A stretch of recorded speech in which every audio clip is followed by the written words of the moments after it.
RG Tanner, and this is Misadventures of a Schizophrenic.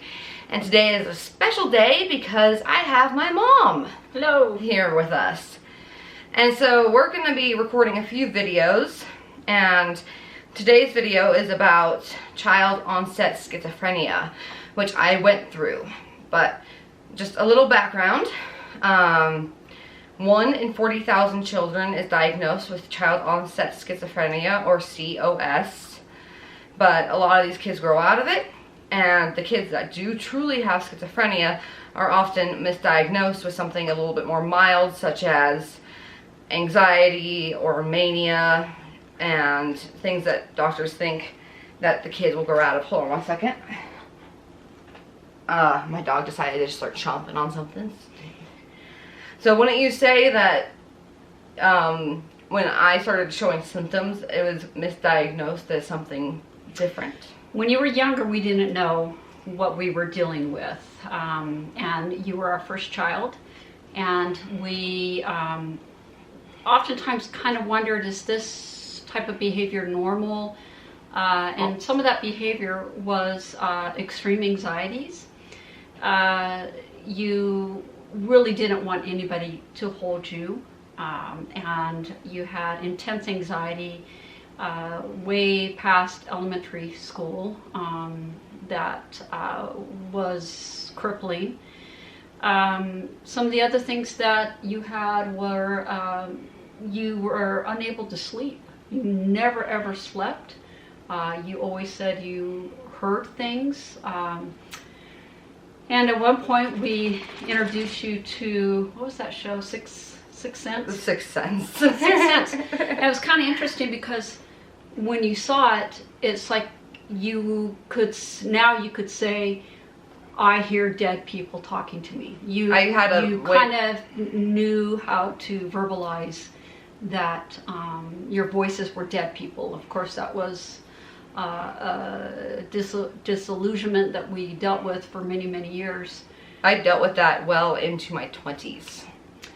And so anxiety, not being able to sleep. Other things were crying a lot, just very emotional.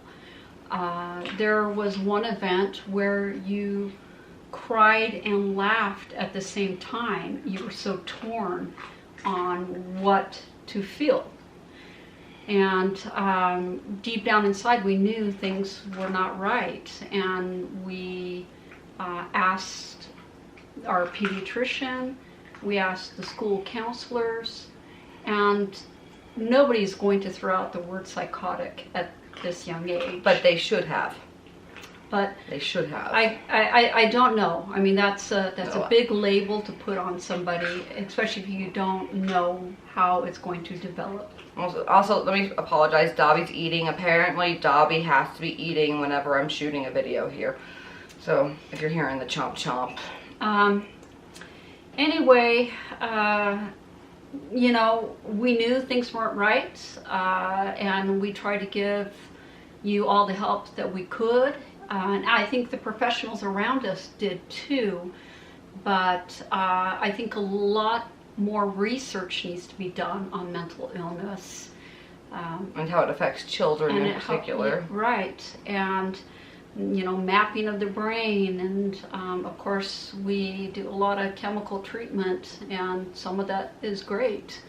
But I think mapping of the brain and understanding what's firing, and well, weren't you told several times that I would grow out of it? Of course, that was the hope, and things just got worse. And I remember one time where, and I knew this was the day that solidified there's a real problem here, and it's bigger than anxiety. And that's when you were I don't know, maybe 6 years old, and you were sitting on your bed and you said, "Do you hear that?" And I said, "What?" And this big lump in my throat, because we'd been dealing with things all day long, and you said, "The clocks, all the clocks." And I kind of downplayed it and said, you know, I think there's just some hammering and things going on out there. But, you know as a parent that something's not right. Oh, and the clocks persisted. They were a hallucination I had well through high school. Mm-hmm. I remember the clocks being so loud I didn't hear the bells to my classes. Mm-hmm. Because I was just hearing this tick-tock, tick-tock, tick-tock, tick-tock, and I couldn't, like, when you're that young of a child, how do you explain to somebody that you're hearing things that You don't know. that aren't there? I mean, I remember seeing our school counselor, bless her heart, she tried her hardest. Bless her heart. Not equipped, though. No, and all we did was we played Candyland, and she wanted to know if I was being bullied. And because that was what she was equipped to handle, was basically bullying. And honestly, I didn't know if I was being bullied. I didn't care. No. I maybe I was. I don't know. I mean, Well, and you did. I mean, you suffered a lot of. I mean, kids are very perceptive to something's not right with a child. They know. I know, but at the same time, I didn't care as much. Right. Well, you had your own things that were going on. I'm just saying that, like, for example, when I was 14, my best friend and I had a joint birthday party, and a bunch of girls said that they were going to be somewhere else, and they showed up at the same bowling alley, so they obviously had just told us they didn't want to be at our party because they didn't like us, they didn't want to be there. But I didn't view this as an offense against me. I was like, you don't like me? Fine. Go somewhere else. Do something else. I don't care. I didn't realize, it didn't connect in my brain that there was something wrong with this until later when people were throwing a hissy fit and saying you've been so wronged. Right. And so when I was a younger kid and I was introducing my purple aliens, as I've mentioned before, to the other kids, I was like, oh, you don't like them? Okay, next. Well, and I think that's the other thing is that as a parent, you see your child participating in imaginary activity, imaginary play, and one thing that you would do is you would talk to your friend. And there was one day that I was driving and you were in the back of the car having a conversation with somebody. But the conversation was really intense. Like, well, the other person was there, and it's because she was a 14-year-old heroin addict from Florida. And I don't know where you got this stuff. It's not like we expose our kids to really awful things. No, it's more like my parents would watch the news after I went to bed, and I would hear on the news, new heroin epidemic in Arizona or something like that, and I knew my friend was a heroin addict, but I had no idea what heroin was. Mm-hmm. So she didn't have like track marks or anything. She didn't have like syringes and needles. She just introduced herself as a heroin addict. Mm-hmm. I had no idea of how to put that into context, however. Well, this one day, she was going off in the back of the car having this conversation with her friend, and I turned around and said, that's an imaginary person. And you said, Christine's real. Yep. And I was like, oh, Lord. Lordy, we've got problems. Problems. Yeah, we have problems. So there were things, there were cues. So the only recommendation I can say, if you see your child giving you cues, take them seriously, and don't be an alarmist. See how it goes. Of course, you don't rush into anything, but it's a journey, and you just have to stick with it. And we did, by the grace of God, get some really amazing therapists. Well, I just want to preface this by saying we ended up getting me my psychiatrist, one of the best mental health professionals I've ever had the privilege to work with, because you took me to see your psychologist, and he primarily dealt with anxiety, and he automatically recognized that what I was dealing with was some kind of psychosis, and so he recommended me to somebody who could help. And like you said, by the grace of God, they were able to help. And this man that helped me, he postponed his retirement to continue helping me. That's how great of a person he was. Yeah, he was phenomenal.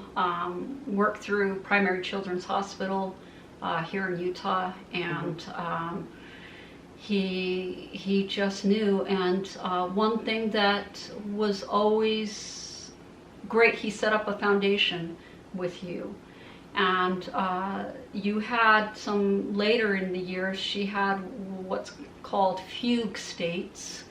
Oh, yeah. And where you just kind of tap out of your reality and you are doing things. Wandering the streets alone. Yeah, and this psychiatrist said you are responsible for your behavior, regardless of what you do, whether or not you're in a fugue state or not.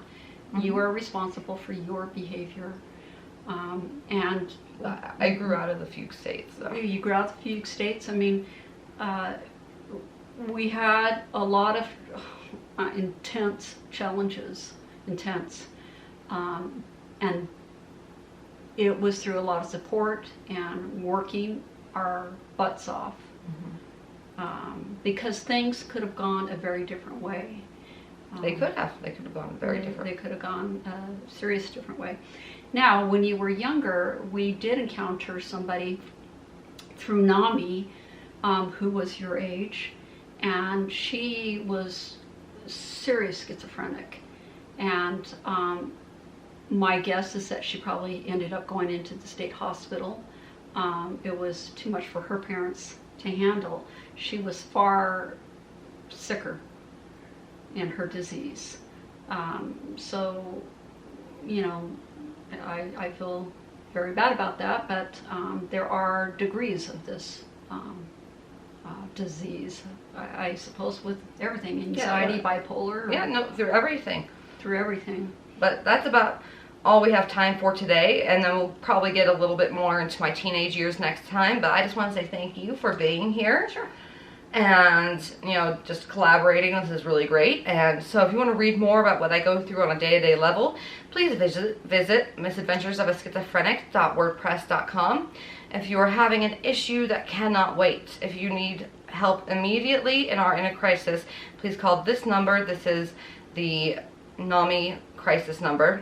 And be sure to follow me on Instagram. And I hope to see you all later, and I hope you enjoyed the Mom Chronicles, and I will see you later. Bye. Bye. Hi, if you like the first edition of the Mom Chronicles, be sure to comment below and hit that thumbs up. And if you want to see more on my channel, click here, and be sure to subscribe by clicking here, and I hope to see you guys next time.